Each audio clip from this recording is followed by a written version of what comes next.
The rain had started long before sunrise, tapping steadily against the roof of the old community gym as if time itself had slowed to a patient rhythm. Inside, fluorescent lights reflected off polished mats where competitors stretched, joked, and filmed themselves for social media. Every corner buzzed with confidence, loud voices, and the restless energy of people convinced they still had something to prove. Only one person in the room seemed untouched by the noise. He stepped through the doorway carrying a faded canvas bag that looked older than most of the athletes warming up inside. His name was Walter Hayes. 88 years old. Thin shoulders beneath a plain, worn GI whose fabric had softened after decades of washing. The sleeves had been repaired so many times the stitching looked like a map of another lifetime. He paused before stepping onto the mat. He bowed. Not because anyone expected him to. Because some habits become part of a man's bones. A few younger students noticed. Most didn't. To them he was simply another elderly man trying to stay active after retirement. Walter didn't mind. For nearly 60 years he had learned that being underestimated was one of the quietest gifts life could give. He moved across the mat without rushing, lowering himself to his knees in one smooth motion. No hand touched the floor. His back stayed perfectly straight. His breathing never changed. A teenager nearby blinked twice. "I hope I can still move like that when I'm 50. His friend laughed. "I hope I can stand up tomorrow." The room laughed with him. Walter smiled softly without looking up. He had heard every version of those jokes before. They had never bothered him. Real confidence doesn't need protection. Across the gym, someone else had become the center of attention. Logan Pierce. 32 years old. The gym's undefeated tournament champion. Powerful shoulders. Heavy hands. Thousands of followers online. His phone sat on a tripod recording every warm-up drill. Every movement. Every smile. Every victory. He believed every practice was another chance to remind the world who he was. People admired him because winning has a way of making confidence look like wisdom. Logan noticed Walter only after one of the newer students accidentally stumbled backward and nearly collided with the old man. Before anyone could react, Walter's hand lightly touched the student's shoulder. It wasn't a grab. Barely more than a gentle contact. Yet somehow the young man stopped falling, regained his balance, and stood upright without understanding how. "You okay?" Walter asked. The student nodded. "Yeah, thanks." Walter simply returned to stretching. Logan watched for a second before smirking toward his camera. "Guess Grandpa's still got decent reflexes." A few people laughed. Walter didn't answer. Silence often says more than words ever could. Every morning Walter's life followed the same rhythm. He woke before dawn. Made coffee. Watered the small vegetable garden behind the little house he had shared with his wife Eleanor for more than 50 years. He knew exactly which porch board creaked first. Exactly how long the kettle needed before it sang. Exactly how sunlight crossed the kitchen table throughout the seasons. Simple routines. Simple days. People often mistake simple for empty. Walter knew better. Those quiet mornings had taught him more about patience than any competition ever had. In a spare bedroom sat a single training mat. Its edges had faded long ago. The padding had thinned beneath countless hours of practice. Every morning he knelt there for several minutes. Eyes closed. Hands resting gently on his thighs. He wasn't meditating for peace. He was remembering. His first instructor had once told him, "If your mind cannot become still before training, your body will never become calm during conflict." Walter had carried those words longer than most people carried careers. Eleanor never completely understood martial arts. She admitted that openly. "What exactly do you still practice?" she'd ask while packing his gym bag. "You haven't competed in 40 years. Walter would smile.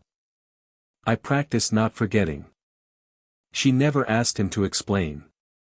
She only kissed his forehead and reminded him to be home before dinner. That was enough. Back at the gym, Coach Marcus Reed watched everything from the edge of the mat. 45. Experienced. Respected. He believed in discipline. But somewhere along the way he had allowed Logan's success to become the culture of the gym. Nobody questioned the champion. Winning covered flaws that character could not. Marcus noticed something strange about Walter. Not his age. Not his balance. His belt. It was tied differently. Perfectly flat. Perfectly centered. An old knot hardly anyone used anymore. Marcus stared for several seconds. He had only seen that knot in faded photographs from martial arts schools that no longer existed. Before he could ask about it, Logan clapped loudly. "Everyone gather up." Students hurried over. Logan grinned toward his recording phone. "We've got a special guest today." He pointed toward Walter. "Our oldest teammate." More laughter. Walter simply looked up. No anger. No embarrassment. Just calm eyes that had watched entire generations grow older. Logan walked closer. "You ever think about retiring?" Walter answered honestly. "I already did." The room chuckled. Logan smiled wider. "I mean from this." Walter glanced around the gym. "I don't think learning has an age limit." Another student whispered. "That's actually kind of cool." Logan ignored him. "You know," he continued, "combat sports belong to young bodies." Walter nodded. "Speed does. Power does. But judgment belongs to whoever keeps it." For the first time, Logan didn't immediately have a comeback. The sentence landed somewhere deeper than he expected. Only for a second. Then pride covered it. "We'll see." Training began. Pairs rotated through live drills. Walter moved slowly. Carefully. Never forcing anything. When beginners struggled, he quietly offered tiny corrections. "Relax your shoulders. Don't fight your own balance. Breathe before you push." No speeches. No lectures. Just small observations that somehow made movements easier. Several students started drifting toward him between rounds instead of asking Logan. Marcus noticed. So did Logan. He didn't like it. Champions often believe attention belongs to them. Watching someone earn respect without demanding it felt strangely threatening. Later that afternoon Marcus announced a conditioning drill. Fresh opponents rotated every minute. Everyone would experience pressure. Everyone would learn endurance. Logan volunteered to stay in the center. Of course he did. The camera kept recording. One student after another entered. Logan dominated each exchange. Fast. Explosive. Overwhelming. Every victory brought another smile toward the phone. Then Marcus called another name. Daniel. A middle-aged accountant stepped onto the mat. 49 years old. Overweight. Only 6 months into training. He had joined after surviving heart surgery. He wasn't trying to become a fighter. He simply wanted more years with his grandchildren. Walter watched quietly from across the room. Something in his expression changed. Almost too small to notice. His eyes narrowed slightly. As Daniel and Logan touched hands to begin, Walter wasn't watching their grips. He wasn't watching their feet. He was watching something else entirely. The way Logan's confidence had slowly begun replacing his compassion. And Walter suddenly realized. The lesson waiting inside this gym had nothing to do with technique. Daniel wiped his palms against his training pants before stepping onto the mat. His breathing was already heavier than everyone else's, not because the round had started, but because nerves had a way of exhausting him long before effort ever did. Logan smiled for the camera. "Easy round," he joked. A few people laughed. Daniel forced a nervous smile, touched fists, and the timer began. For the first few seconds, Daniel did exactly what every beginner does when facing someone far better than themselves. He hesitated. His feet stayed rooted to the mat while his mind raced ahead, trying to predict attacks that hadn't even happened yet. Logan circled with complete confidence. Every movement looked effortless. He wasn't fighting to win anymore. He was performing. A quick snap down. A shove. A smooth pass around Daniel's guard. Within moments Daniel found himself pinned beneath more than 200 pounds of pressure. He struggled to breathe. Walter watched silently from across the room. His eyes weren't fixed on Logan's hands. They weren't following the technique. They were studying something far more important. Intent. Technique could always be improved. Intent revealed character. Daniel tried framing with his arms. Logan crushed through them. Someone filming from the side chuckled. "He's stuck." Logan glanced toward the phones. That tiny glance lasted less than a second. Walter noticed it immediately. A man who seeks approval while holding another person's safety in his hands has already divided his attention. Daniel finally escaped enough space to breathe. The round continued. Again Logan overwhelmed him. Again Daniel fought back as best he could. Then came the final exchange. Logan secured another controlling position and tightened his grip. Daniel tapped. Once. Twice. 3 quick slaps against Logan's shoulder. Walter's eyes narrowed. Logan felt every one of them. But instead of releasing immediately, he waited. Only another heartbeat. Maybe 2. Long enough for panic to flash across Daniel's face. Only then did Logan let go. Daniel rolled away coughing, dragging in desperate breaths. "You've got to tap sooner," Logan said casually, loud enough for everyone to hear. Several students laughed awkwardly. Nobody challenged him. Nobody wanted to question the gym's champion. Daniel nodded even though he knew he had tapped in time. Sometimes people agree with lies simply because arguing feels heavier than carrying them. Walter crossed the mat without hurry. He knelt beside Daniel. Again, no hand touched the floor. He rested 2 fingers gently against the side of Daniel's neck. "Slow breaths," Walter said quietly. "In through your nose. Out twice as long." Daniel followed. Little by little, his breathing settled. "You did nothing wrong," Walter whispered. Daniel looked at him with surprise. Nobody else had said those words. Walter helped him sit upright before standing once more with effortless balance. The entire gym seemed quieter now. Coach Marcus watched Logan carefully. Something about the exchange unsettled him. He had seen competitors push hard before. But this felt different. Pressure was part of training.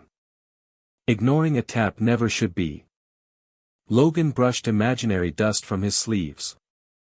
"You okay?" Daniel nodded again. "I'm fine." Walter knew that answer wasn't entirely true. Pain disappears faster than humiliation. Humiliation stays. Logan turned back toward his tripod. "Good content," he muttered.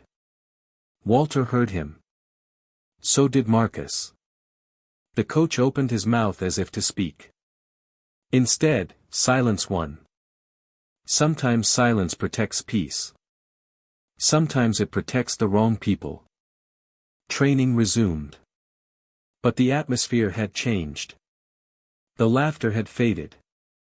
Even students who couldn't explain why now watched Logan differently. Walter returned to his corner. He untied his belt. Carefully straightened both ends. Then tied it again with slow precision. Marcus couldn't stop staring. That knot. That posture. Those movements. They belonged to another generation. Not merely older. Almost forgotten. He walked toward Walter. "I've been meaning to ask." Before he could finish, Logan called across the room. "Coach." Marcus turned. "What? You want one more round before we finish?" Marcus hesitated. Logan grinned. Then his eyes shifted toward Walter. "Or maybe." He smiled wider. "Our senior teammate wants to show us a few old school tricks." The room looked toward Walter. Some students laughed. Others simply watched. Walter remained calm. "I didn't come here to prove anything." Logan spread his arms. "Exactly. So prove that." More laughter. Marcus stepped forward. "That's enough." Logan shrugged. "I'm just having fun." Walter met Marcus's eyes. The old man could see the conflict there. A coach trying to protect both dignity and authority. Neither felt easy. Walter spoke softly. "There are moments when avoiding conflict is wisdom." He paused. "And moments when avoiding it teaches the wrong lesson." Marcus didn't answer. He simply listened. Walter looked toward Daniel, still rubbing his throat. Then back at Logan.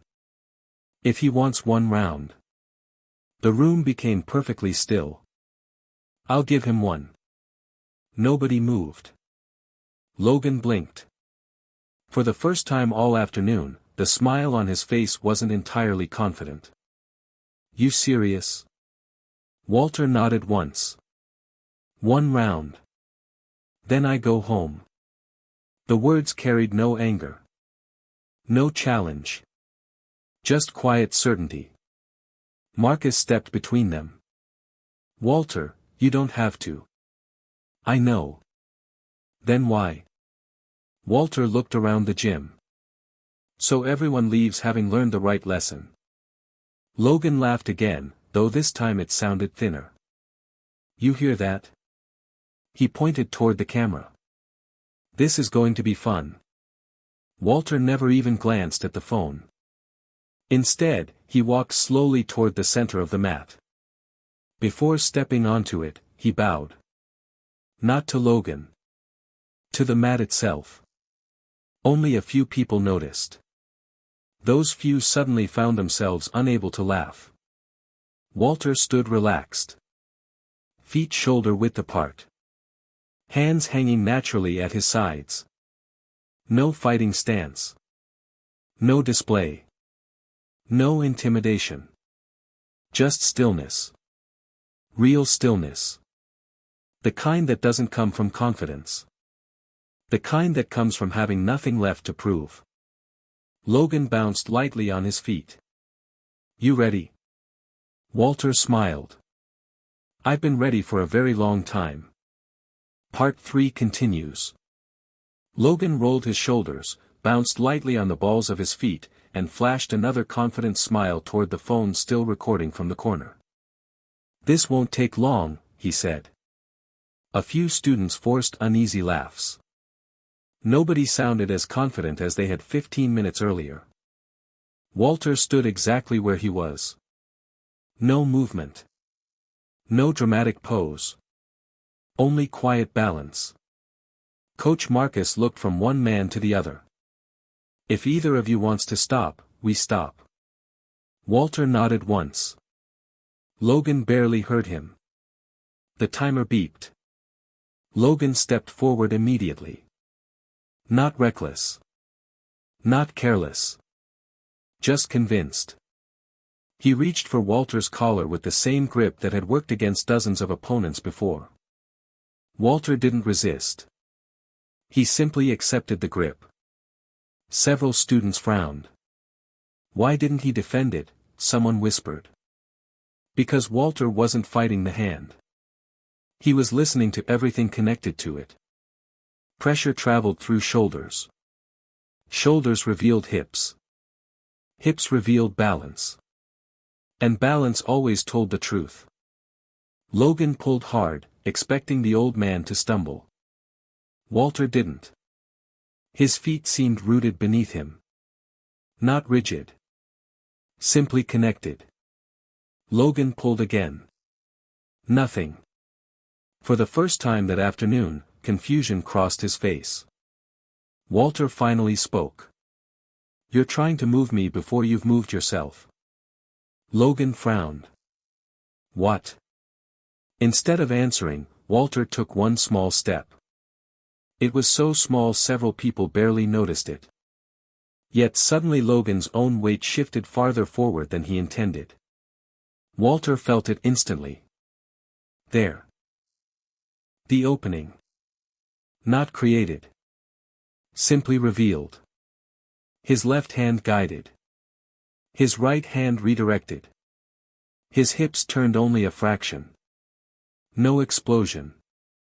No visible effort. The room heard a single heavy thud. Logan landed flat on the mat. Silence swallowed the gym. Nobody understood what they had just witnessed.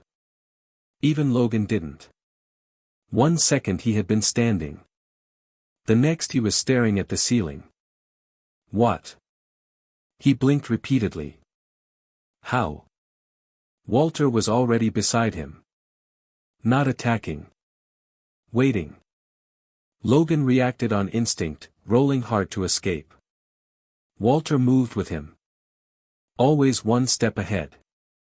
Never rushing. Never forcing. Every attempt to explode free met calm pressure. Nothing violent. Nothing flashy. It felt less like fighting and more like trying to outrun gravity. Logan bridged upward. Walter floated with the movement. He settled back down the instant Logan's strength faded. Again. Again. Again. The younger man grew more frustrated. His muscles worked harder. Walter seemed to use fewer and fewer of his own. Coach Marcus watched with growing disbelief. This isn't strength. He whispered. It's timing. Logan shoved upward with both arms. Walter allowed just enough space for the push to continue. Then he quietly redirected one arm away from the body. Before Logan realized what had happened, his elbow was fully controlled. Not twisted. Not cranked. Simply extended. Walter's hips settled into perfect position. The entire room understood at once. If Walter applied even a little more pressure, the joint would break. Nobody spoke. Nobody moved. Logan's confidence vanished. For the first time in years, he understood exactly how powerless another person could feel. His free hand slapped the mat. Tap. Tap. Tap. Fast. Urgent. Desperate. Walter released him instantly. Not 1 second late. Not 1 ounce of unnecessary pressure.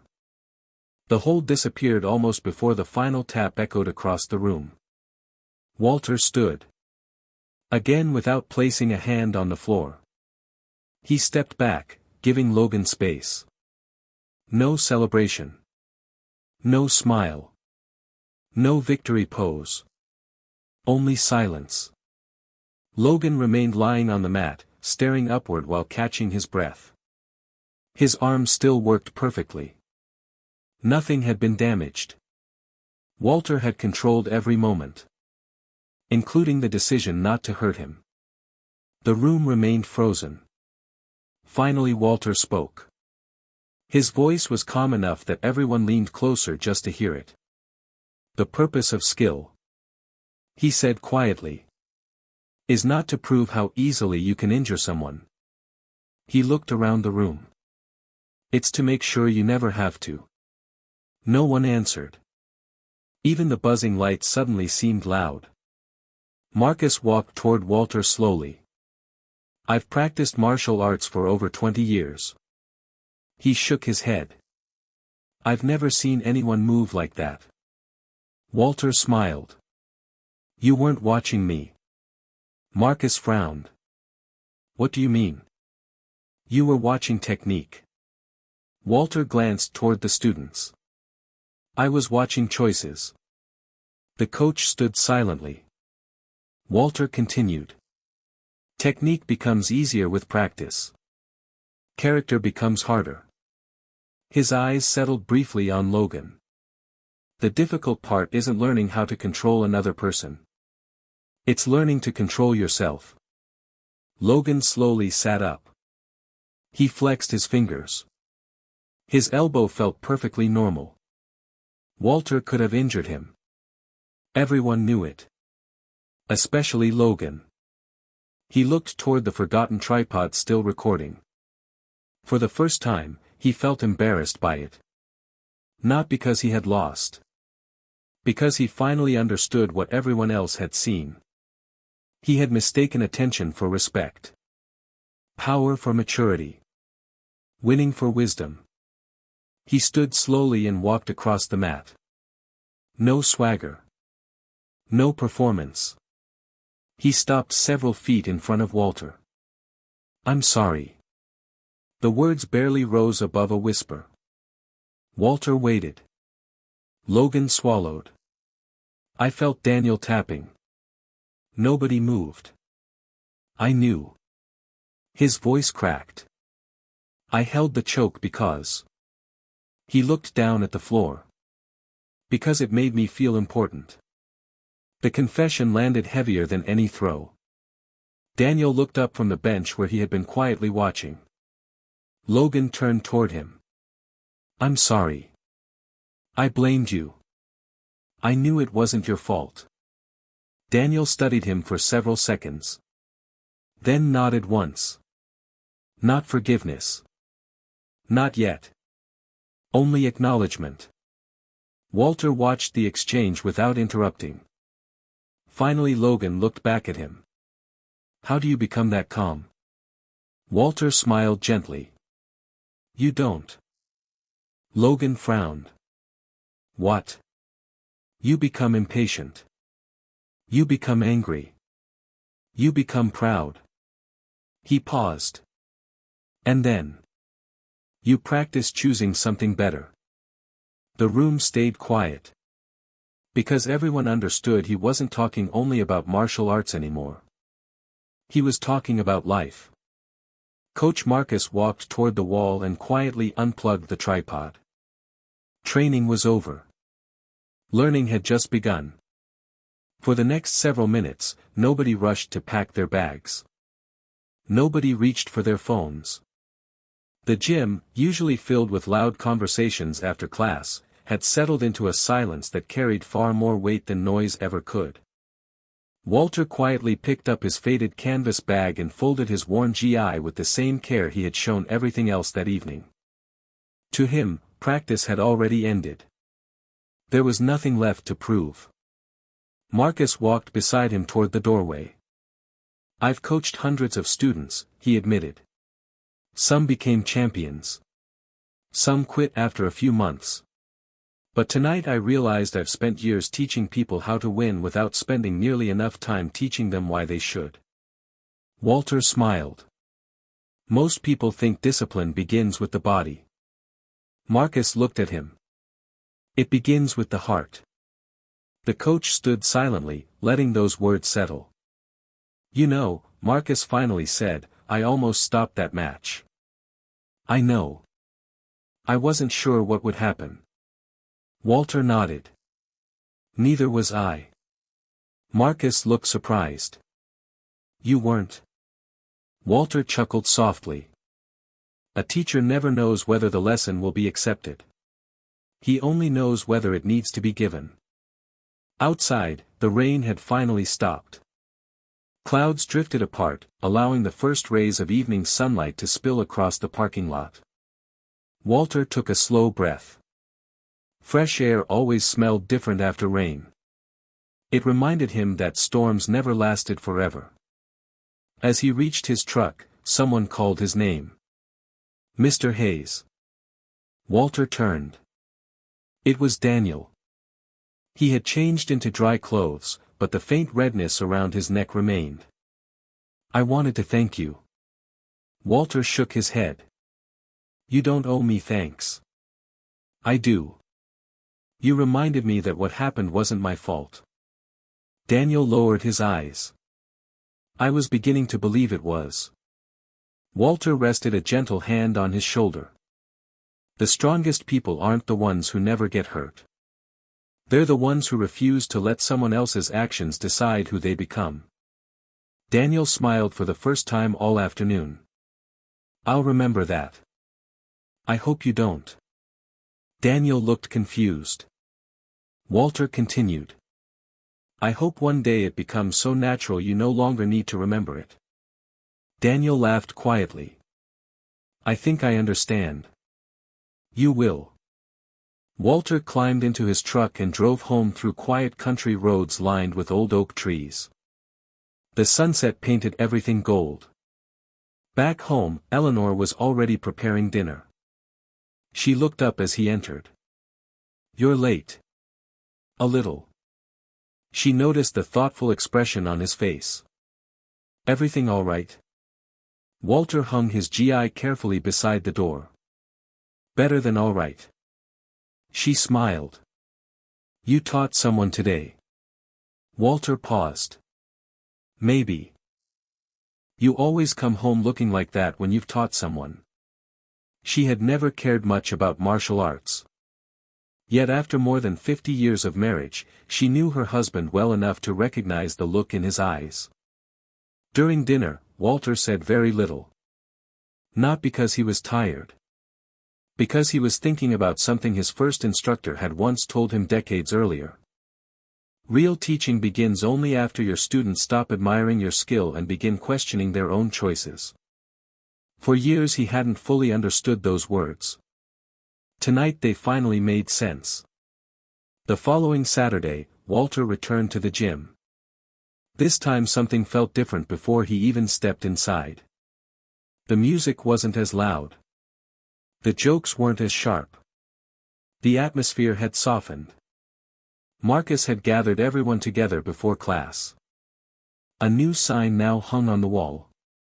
It contained only 3 short sentences. Respect your partner. Protect your partner. The moment someone taps, you stop. No names. No explanations. None were needed. Logan arrived early. Not with cameras. Not with a tripod. His phone remained inside his gym bag. Several students noticed immediately. Instead of standing in the middle of the room waiting for attention, he quietly helped roll out the mats. No announcement. No performance. Just work. When Daniel entered, Logan walked directly toward him. "I owe you another apology." Daniel looked at him for a long moment. "I know. I don't expect forgiveness. I know. I just wanted you to hear it again." Daniel finally smiled. "Then let's train." Their handshake lasted only a second. But everyone watching understood it meant far more than any medal hanging on the wall. Over the following weeks, the gym slowly changed. Students encouraged one another instead of trying to impress one another. Beginners stopped being afraid to ask questions. Advanced athletes started paying attention to those with less experience. Marcus noticed fewer injuries. More smiles. Better training. Oddly enough, competition results improved too.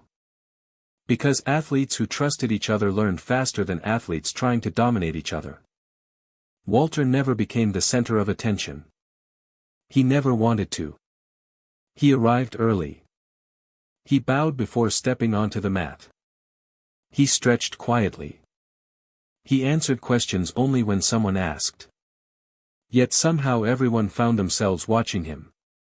Not because of spectacular techniques. Because of ordinary moments. Helping someone stand. Adjusting a beginner's posture. Thanking every training partner after each round. Those tiny actions taught more than long speeches ever could. Months passed. One afternoon, a nervous teenage student approached Walter after class. "Can I ask you something?" "Of course." "Were you always this patient?" Walter laughed. "No." "So, what changed?" "I discovered something." "What?" Walter looked around the nearly empty gym. "When you're young, you think strength means making people remember you." He paused. "When you're older, you realize real strength is making people feel safe enough to become their best." The teenager nodded slowly. "I want to be like that someday." Walter smiled.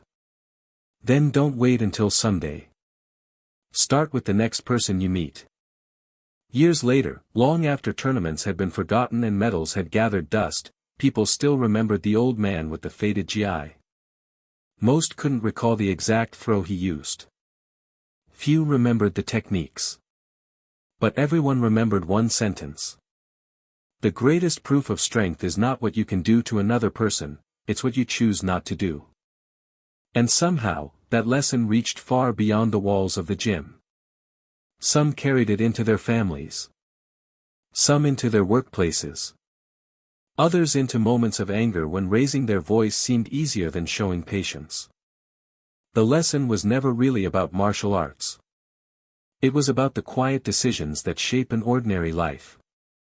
Because every day gives us small opportunities to prove who we truly are. Not when we have no power. But when we have every reason to use it, and choose kindness instead. And perhaps that is the rarest victory any person can ever earn. The applause of a crowd fades. Trophies lose their shine.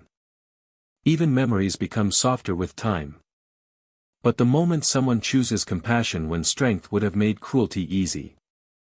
That moment lives on in every life it touches. And sometimes, without realizing it, the greatest legacy we leave behind isn't found in the battles we won. It's found in the people who became gentler because they once crossed our path.